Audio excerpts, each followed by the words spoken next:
सबसे पहले अपने परम आराध्य परम पूज्य गुरु महाराज साहब आपके चरणों में हमारा प्रणाम है। पूज्य गुरु माँ आपके भी चरणों में हमारा प्रणाम है। सभा में उपस्थित सभी को हमारा यथा योग्य नमन है, प्रेम है।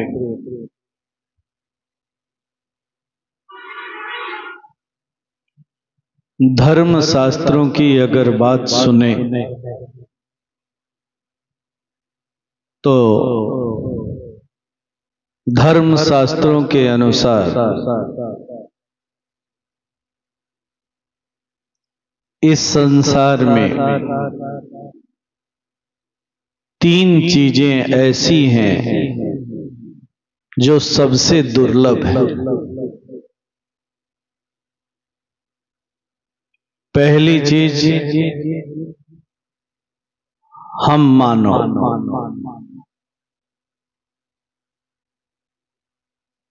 हमें मनुष्य योनि में आने का शुभ अवसर मिला है।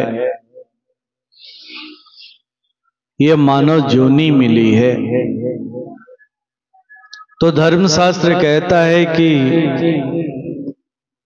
ये सबसे दुर्लभ चीज है।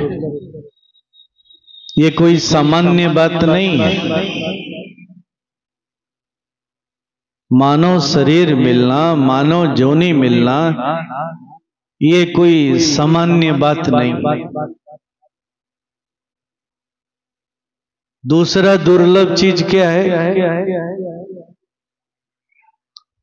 तो दूसरा दुर्लभ चीज है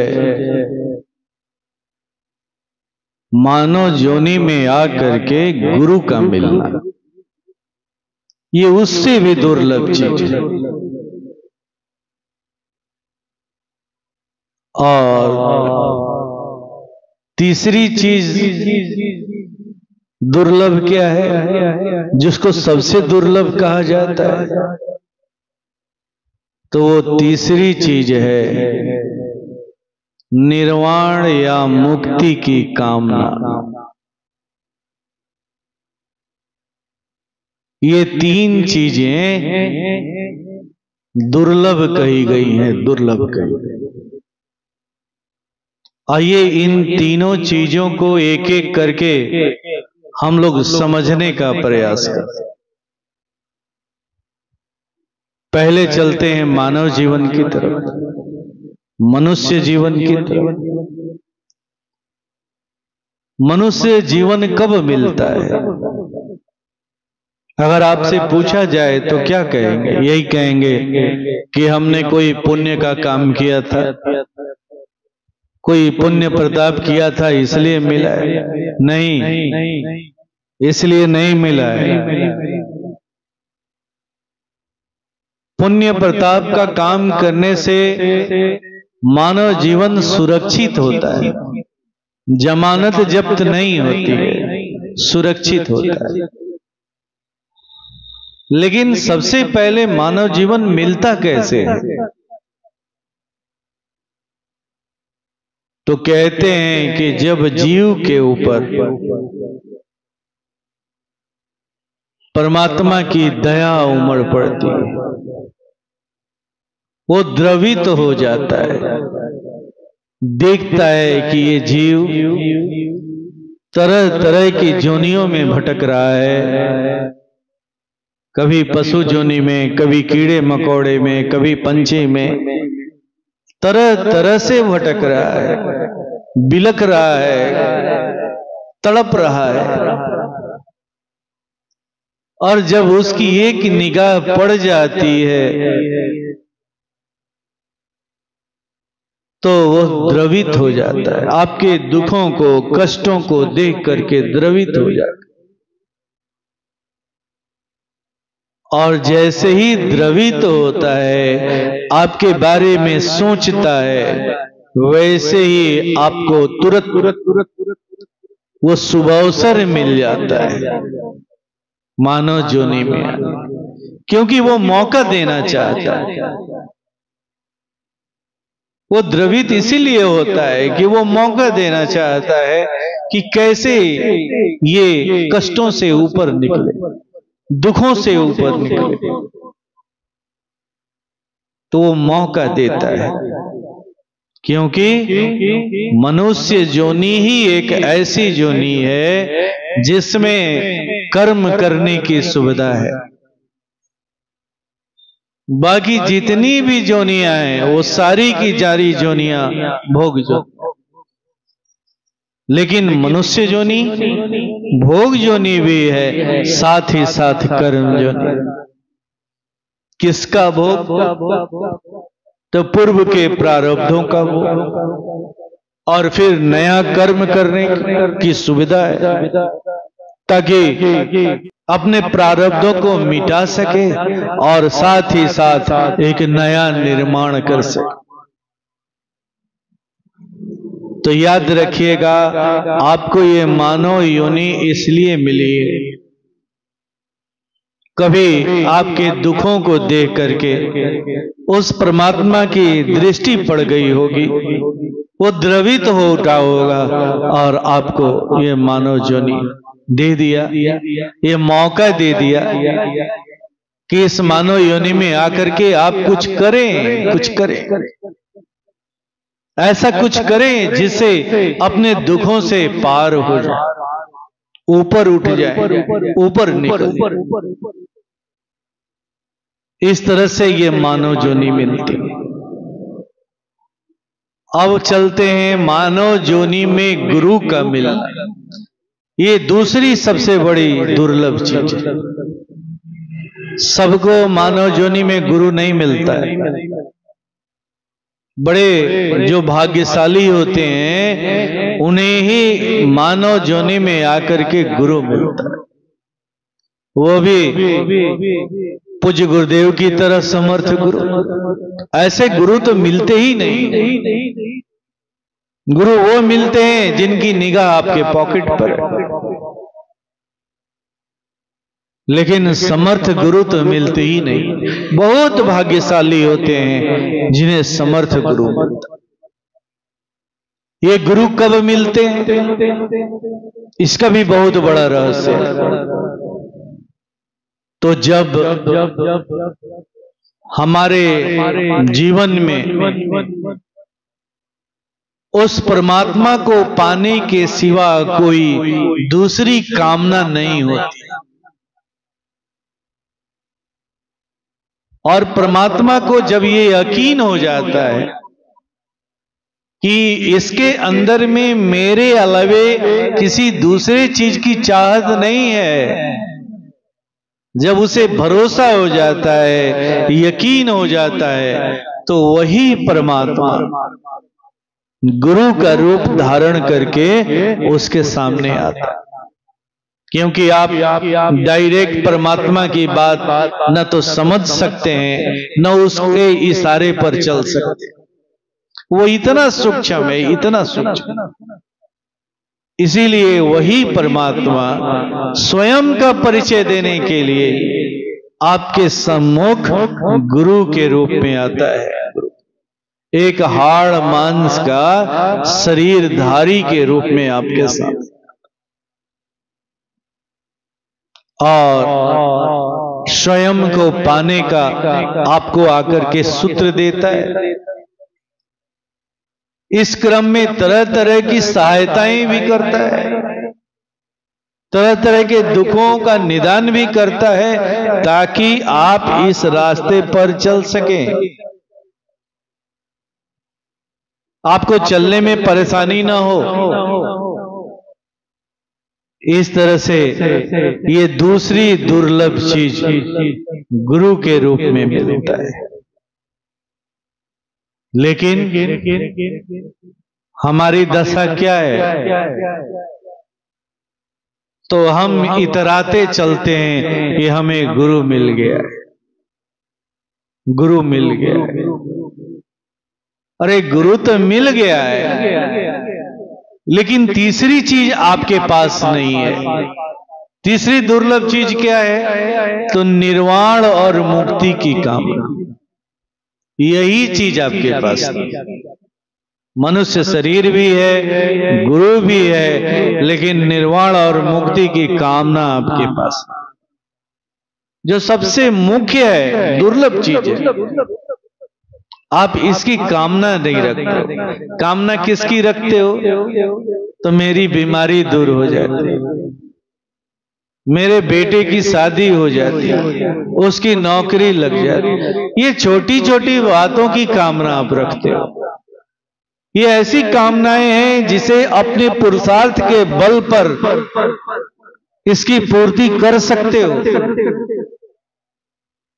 लेकिन निर्वाण और मुक्ति की कामना, उसकी उपलब्धि जब भी होती है तो गुरु के पुरुषार्थ से होती है, वो आपके पुरुषार्थ से नहीं हो सकती।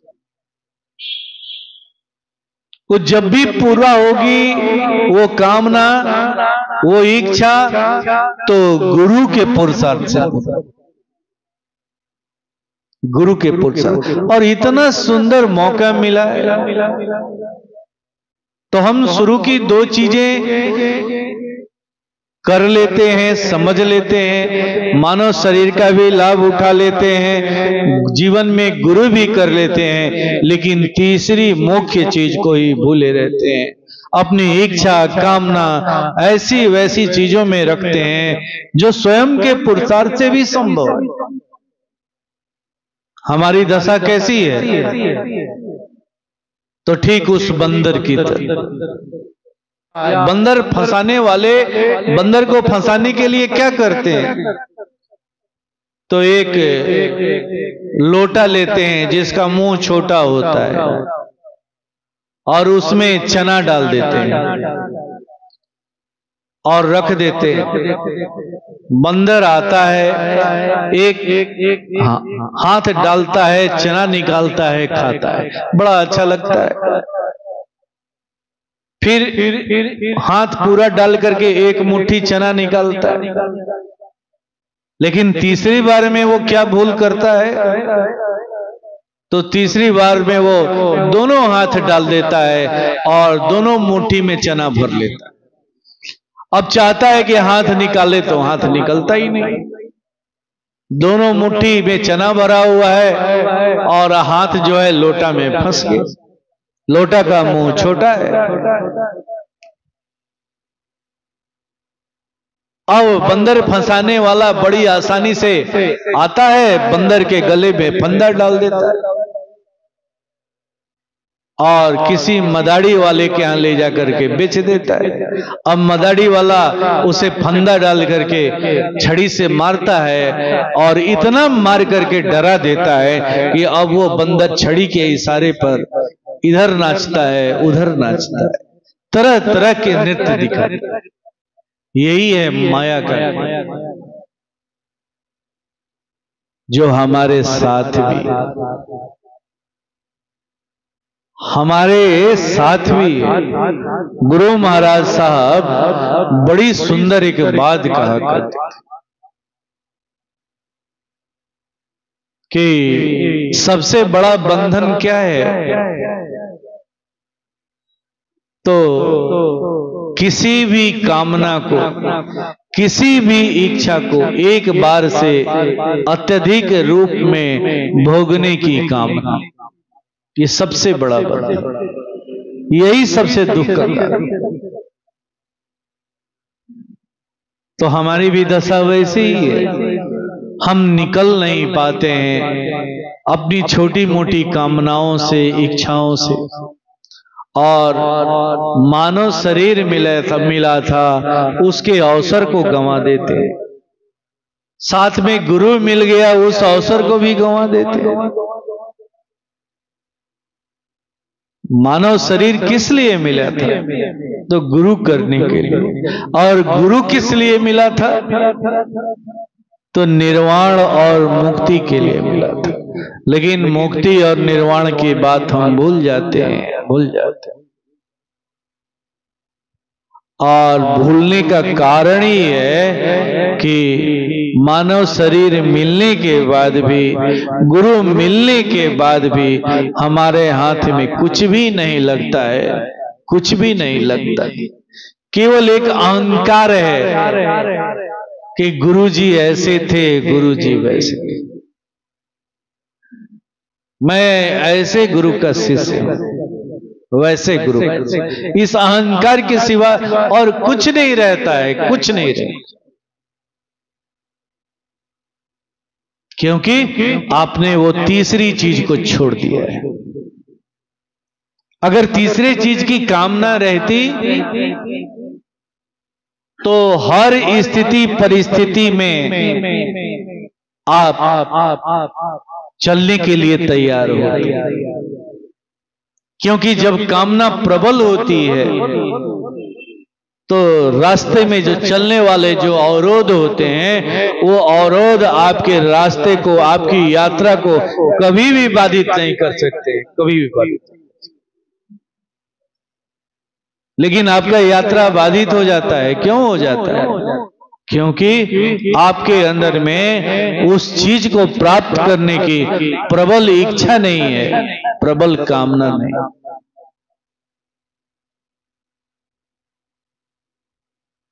जब तक प्रबल कामना नहीं होगी, जब तक प्रबल इच्छा नहीं होगी, तब तक याद रखिएगा गुरु मिलकर के भी क्या कर ले, कुछ नहीं कर पाए।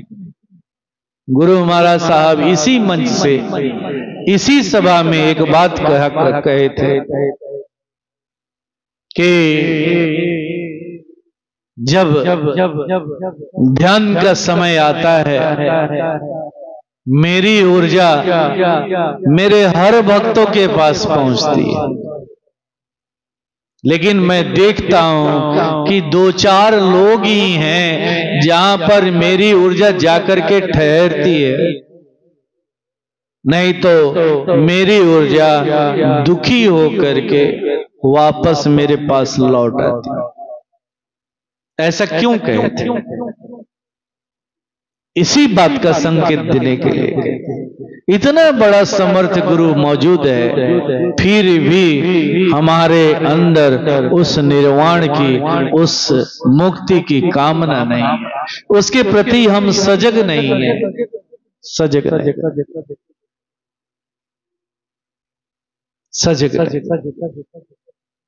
जब तक हम उसके प्रति भी सजग नहीं होंगे, उसकी कामना नहीं रखेंगे, तब तक याद रखिएगा ये मानव शरीर भी मिल गया, गुरु भी मिल गया, लेकिन ये दोनों का मिलना व्यर्थ चला गया, व्यर्थ चला।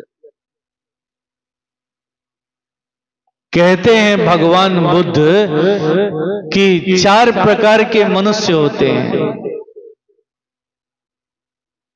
पहला मनुष्य वो होता है जो तिमिर से तिमिर की तरफ जाता है। तिमिर मने अंधेरा, अंधेरे से अंधेरे की तरफ जाता है। वो अंधेरे में जन्म लेता है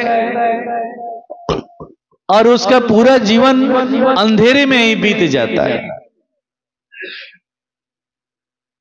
तो सोच ही नहीं पाता है। मानव जीवन तो उसे मिला है, लेकिन अंधेरे में ही जन्म लिया और अंधेरे में ही उसकी मृत्यु हो। दूसरा मनुष्य जो अंधेरे में जन्म लेता है, तिमिर में जन्म लेता है और प्रकाश की ओर चलता है, ज्ञान की ओर बढ़ता है। तीसरा मनुष्य वो है जो प्रकाश में जन्म लेता है, लेकिन यात्रा वो अंधकार की तरफ करता है। ऐसे लोग कौन हैं? तो ऐसे वही लोग हैं जो बड़े ही जन्म से ही उन्हें संपन्न परिवार मिला, उच्च कोटि का समाज मिला, धन वैभव की कोई कमी नहीं मिली, एक अच्छे संपन्न परिवार में आए, ये सारी सुख सुविधाएं मिली, लेकिन किस लिए मिली थी? तो और आगे उस प्रकाश को प्राप्त करने के लिए, उस ज्ञान को प्राप्त करने के लिए। ताकि जब इस क्रम में आप चलें तो आपको खाने के लिए सोचना न पड़े, रहने के लिए सोचना न पड़े, अपने वस्त्र के लिए चिंता न करें। ये सारी सुख सुविधाएं इसीलिए दी गई थी। तो कहा ना कि तीसरा मनुष्य वो होता है जो प्रकाश में जन्म लेता है, लेकिन दुर्भाग्य है कि वो प्रकाश में जन्म लेकर के भी अंधकार में चला जाता है। और दूसरा मनुष्य कौन था? तो जो अंधकार में जन्म लेता है लेकिन प्रकाश को प्राप्त कर लेता है। वो कौन है? वही है सूरदास, वही है रैदास, वही है कबीर साहब। इनका जन्म कहां हुआ? तो बहुत ही छोटे परिवार, जहां जन्म से ही अभाव रहा, लेकिन फिर भी वो क्या से क्या हो। ये दूसरे प्रकार के मनुष्य। और तीसरे प्रकार के मनुष्य मैंने बताया ही कि ये प्रकाश में जन्म लेते हैं लेकिन अंधकार की तरफ चले। और चौथा मनुष्य वो है जो सबसे श्रेष्ठ है, प्रकाश में जन्म लेता है और आगे प्रकाश में चला जाता है और श्रेष्ठ ज्ञान में चला जाता है। इसके सबसे सुंदर उदाहरण कौन है? तो भगवान बुद्ध राजघराने में जन्म लिए, सब कुछ उन्हें जन्म से मिला, उसके बाद भी वो आगे ज्ञान कैसे प्राप्त करेंगे इसकी कामना रखते हुए, इसकी इच्छा रखते हुए वो कहां से कहां पहुंचे। तो ये चार प्रकार के मनुष्य होते हैं। अब हमें समझना है कि हम किस प्रकार के मनुष्य, किस प्रकार के। यही धर्म शास्त्रों की पुकार है कि आपको मानव शरीर भी मिल गया, गुरु भी मिल गया, लेकिन हम ऐसी कोई भूल न करें कि मानव शरीर मिलने के बाद भी, गुरु मिलने के बाद भी हम उस मंजिल को प्राप्त न कर पाए, तो फिर हमारा क्या होगा? वो लक्ष्य को प्राप्त न कर, इधर उधर की बातों में उलझ करके रह जाए, फिर क्या होगा? कुछ नहीं होगा। इसलिए हमारी चतुराई यही है कि हम सारी चीजों को दरकिनार करते हुए अपने लक्ष्य पर केंद्रित रहें, ताकि ये मानव शरीर भी सार्थक हो जाए, गुरु का मिलना भी सार्थक हो जाए, ताकि हम उस निर्वाण और मोक्ष की कामना अपने अंदर में रखें। जब तक कामना नहीं रखेंगे, इच्छा नहीं रखेंगे, गुरु की शक्ति वहां नहीं पहुंच पाएगी, आपकी कोई सहायता नहीं कर पाएगी, कोई मदद नहीं कर पाएगी। तो आइए वो क्रिया करें। इसके लिए आवश्यक है कि हम लोग सीधी तरह से बैठ जाएं। हमारे परम आराध्य पूज्य गुरुदेव ने जो हम लोगों को साधना दी है, जो क्रिया दी है, उसे करें।